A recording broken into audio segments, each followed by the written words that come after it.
You press play, and before the opening scene is even over, your body already knows what is coming. The joke, the pause, the argument, the character who walks through the door. You have seen this episode 12 times, maybe 20.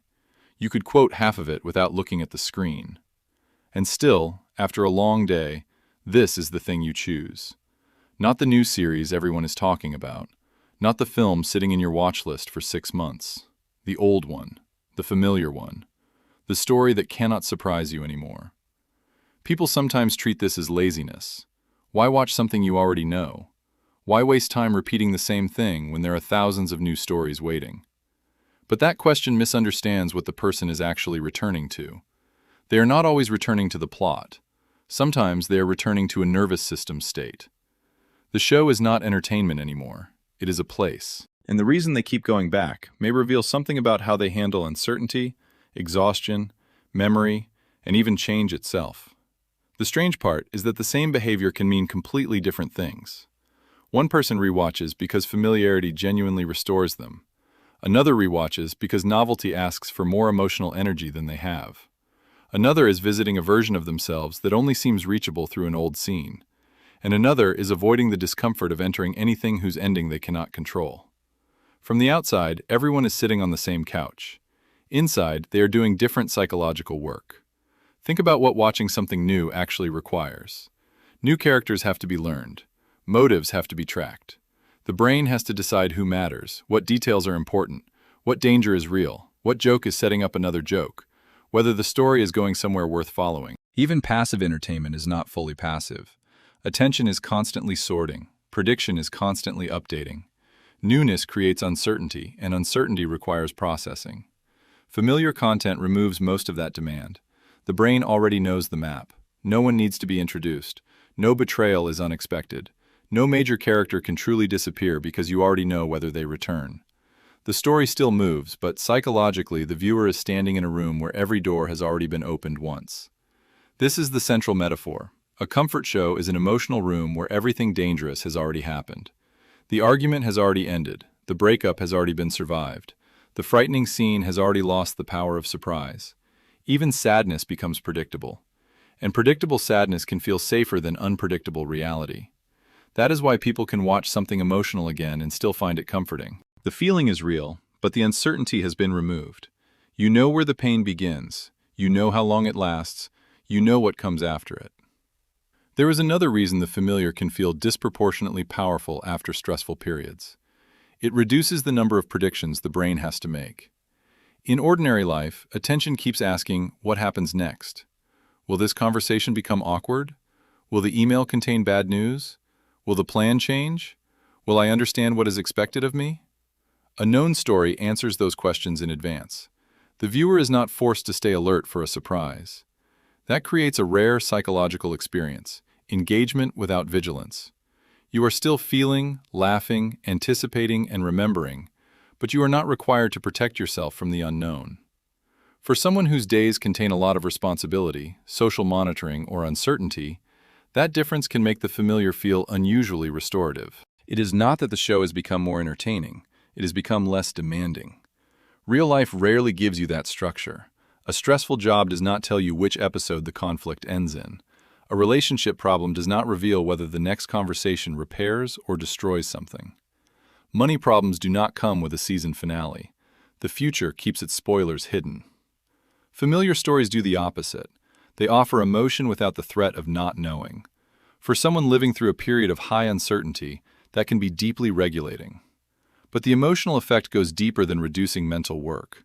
Familiar content can become attached to entire periods of life. Memory does not store time like a calendar. It stores networks. Sound, image, place, emotion, and identity become connected. So an old show can become a shortcut into a previous version of the self. This is why someone may cry during a scene they know perfectly. The scene did not change. The viewer did. The emotion comes from the distance between who they were then and who they are now. The same pattern can also explain why people often return to familiar content during transitions. Moving to a new city, ending a relationship, changing jobs, grieving, or simply growing older can make identity feel less stable. A familiar story creates continuity. The world around the viewer may be changing, but this small fictional world still reacts exactly as expected. The characters have not aged since the last viewing. The room, theme music, and final scene remain where memory left them. In that sense, rewatching can become less about escaping the present and more about reminding the person that not every part of the self disappeared when life changed. Rewatching becomes a form of emotional time travel, not because the person believes they can return to the past, but because the familiar story temporarily restores access to feelings that the present no longer produces in the same way. Sometimes that is comforting. Sometimes it is grief disguised as nostalgia. A person says, "This show just makes me happy," but what they may mean is, "This reminds me of a time when happiness felt easier." That distinction matters. This is where rewatching begins to reveal a deeper relationship with change. If familiarity is preferred, that may simply reflect temperament. If unfamiliarity begins to feel threatening, the pattern changes. The comfort show stops being a resting place and starts becoming a shelter. And shelters become complicated when the person never leaves them. This is the midpoint reversal. Rewatching the same thing can be self-regulation, but relief is not proof that the behavior is helping. Avoidance also feels relieving. If something new creates anxiety, choosing the familiar removes the anxiety immediately. The brain learns a simple lesson. Familiar equals safe, unfamiliar equals effort. Repeat that often enough, and the threshold for novelty can slowly shrink. The question is not, do you rewatch things? The question is, what happens to your capacity for uncertainty after you do? Healthy comfort restores you and sends you back into life with more energy.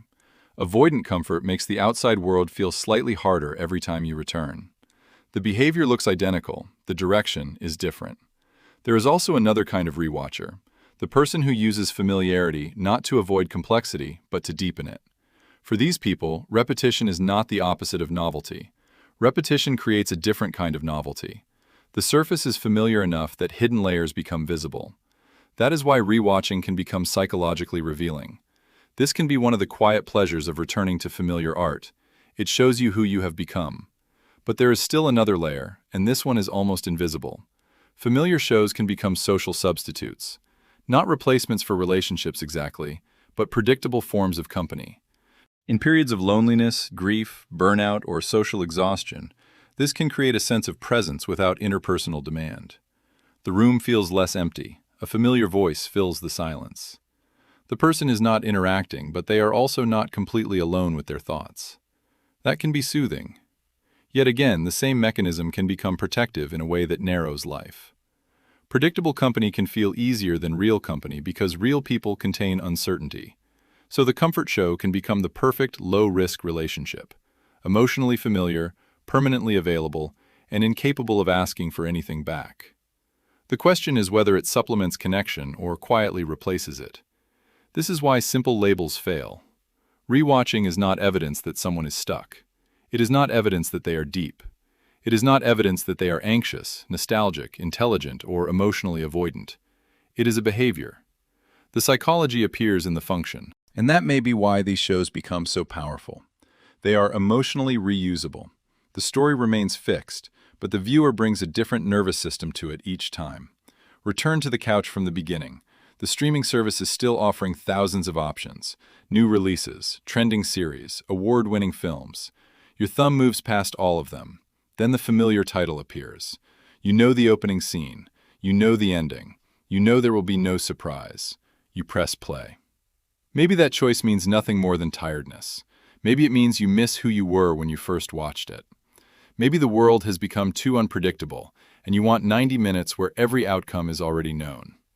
Maybe you simply love the story enough to see more inside it each time. The screen cannot tell you which one is true, but your reaction after the episode might. Do you feel restored enough to return to life, or relieved that life has been postponed for one more hour? That is the real difference. Familiarity is not the enemy of growth. Sometimes it is where the mind rests between difficult stretches of growth. But comfort becomes a cage when safety requires the future to stop being new. The healthiest relationship with the familiar is not never leaving it. It is knowing you can return without needing to hide there. And perhaps that is why people rewatch the same shows again and again. Not because they forgot what happens. Because in a life that keeps changing, there is something profoundly calming about one small world that remembers how to stay the same.